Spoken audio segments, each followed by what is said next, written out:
My stepmother was vile. I guess most kids think that when their father remarries. But in this case, it was true. She only married father because he was rich, and she hated children. There were three of us, me, my middle brother Richard and my youngest brother Charles. We were the price my stepmother Gerta paid for being rich. And we were all that stood between her and inheriting father's money when he died. So she took steps against us. She sent my youngest brother Charles away to boarding school overseas. It had a good, scholarly reputation, but it also had the reputation for being a hard school that was full of bullies and strict discipline. Not a place where a delicate child like Charles, who had been sickly as a baby, would thrive.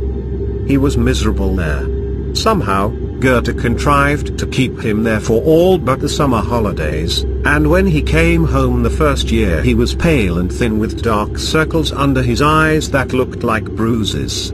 He cried, he actually cried.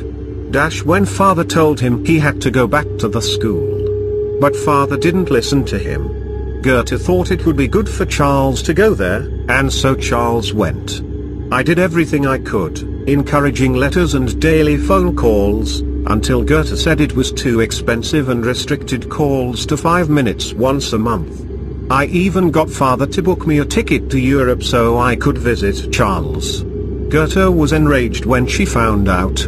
Her blue eyes went so cold it made chills run up my spine, and her pink mouth thinned into a bitter line that bade ill for me since I had dared to interfere. 2 days before my plane left for Europe, the school called and told us that Charles had climbed up to the tallest tower and flung himself off. He was dead. Father was shocked, of course, and Gerta was quietly triumphant. For a few months, father paid more attention to Richard and myself than he had since our mother died. But Gerta was beautiful and had winning ways about her that soon drew my father's attention away. And now that one of her hated stepchildren was dead, she focused on another. Poor Richard was next. Richard was a sturdy chap who was about to enter high school, and he was really into sports. He would have thrived at the boarding school that had killed Charles. So Gerta sent him to an arts school instead. He hated it, but Gerta had told father he had talent, so that he went. But Richard was a survivor, and he grimly practiced piano and violin when he would rather have played soccer and football. But Gerta was clever. She introduced Richard to a couple of high school boys who were everything Richard craved to be: rich, popular, on the football team, and into drugs. Gerta made sure Richard had a very large allowance, and kept increasing it as Richard was drawn deeper and deeper under the influence. Until one day Richard overdosed, and Gerta only had one stepchild left. Me. I was sure, that Gerta knew Richard was doing drugs in his room that day. She knew he was ill and possibly dying in there. If she'd found him even 10 minutes sooner, his life would have been saved. So said the doctor, and I believed him. But father wouldn't believe me. He was angry whenever I said anything against Gerta, and told me to hold my tongue. Still, I knew I was next, and I was sure that father would not live long after willing his fortune over to his wife. I decided that if Gerta got too bad, I would run away and live secretly with my aunt in New Jersey until I turned 18. From the moment Richard's body was found in his room, I forced myself to be a model child. My homework was done on time, I was polite to Gerta and all her friends. I went on all the family excursions with Gerta and father, even the dangerous ones like shark fishing. You can be sure that I took care to be seasick indoors and stayed away from the edge of the boat. Gerta was clever with her tricks. Everyone thought it was an accident the time we were out shopping and I fell onto the subway in front of an oncoming train. I managed to roll out of the way on time, but it was way too close for comfort. I had almost decided to run away when my father brought me the sad news that my aunt in New Jersey had died suddenly in her sleep, poisoned by person or persons unknown. I was appalled. How had Gerta known? But she had. I could tell from the smirk on her face. I went to my room that night and locked myself in to think. I could run away. But the money wouldn't last long. And I'd need to finish high school or my chances of getting a good job when ill. Besides, Gerta would still be out there somewhere. If she could hire someone to poison my only living relative, she could hire someone to kill me, whether I was living at home or not. There was only one thing I could think of, and it was a terrible thing. A family secret passed down from my mother's side for many generations.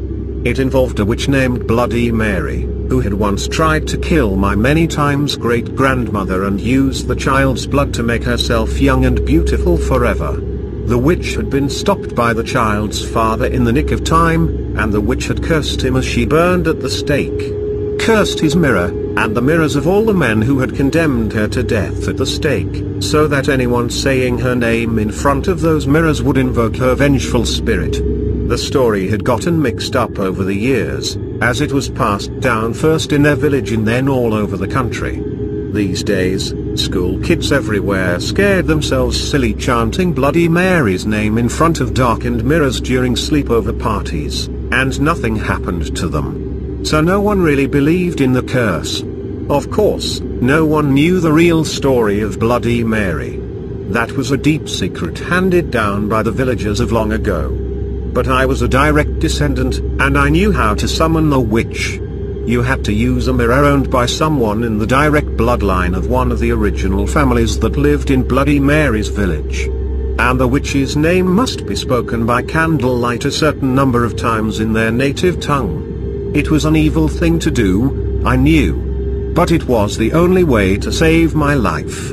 It was either Gerta or me. If I didn't fight back, I was dead. So I took my hard-earned money and went out to a specialty store to buy hand-dipped beeswax candles. Black ones. I followed my mother's directions carefully, placing them at certain intervals around the living room so that they reflected in the huge mirror behind the couch. Then I lit each one, speaking the spell passed down in my mother's family. And I waited. Father was away on a business trip, and Gerta was out at a party with her latest boyfriend. She came home late, and scolded me for staying up to study. Her voice was playful and light. I hated that voice. It made her sound like she was nice. But there was also a note of suspicion underlying her words. And she stared hard at the flickering black candles. Holding a seance, little Marie? She asked, emphasizing the word little, knowing I hated when she called me that. I just like working by candlelight, I said mendaciously, turning a page in my textbook. Gerta frowned. You know, little Marie, I think it's time we had a talk, she said, walking over to the mirror behind the couch and primping her hair. Yes, I said softly. We should. You killed my brothers. And my aunt. But I won't let you kill me. Gerta laughed. As if you stood a chance against me, she said, fluffing her long blonde hair up behind her shoulders. I spoke the name of Bloody Mary in the native tongue of my ancestors. Once. Twice. 3 times. Inside the mirror, the image of Gerta burst into flames. And another face looked out. It was the malevolent face of a twisted old crone, ruined with age, and altogether evil. I ducked behind the chair as Gerta gave a scream of sheer terror, her eyes fixed on the witch. As I watched from my hiding place, heat burst forth from the mirror, blistering her beautiful alabaster skin. I could hear the flames roaring as the witch laughed evilly and held out her arms toward my stepmother. Gerta, crooned Bloody Mary. Come to me, Gerta. And she took my stepmother into her arms. Gerta's terrified scream was suddenly cut off. The flames disappeared as suddenly as they had come. When I peeked out from behind the couch, Gerta and Bloody Mary were gone. I called Father at his hotel the next morning to tell him that Gerta hadn't slept at home. He wasn't pleased. He called a few of her friends from his hotel room, and quickly discovered she had been carrying on with another man. With several, if the truth be known. Father hated infidelity. He flew home at once to confront Gerta, but she was still missing, presumed run away with one of her flames. Somehow, Father managed to divorce Gerta without ever trying to find her. And since she had no family in the area except us, everyone accepted the cover story, and no one ever tried to locate her. Gerta was gone for good. And Father and I were safe at last.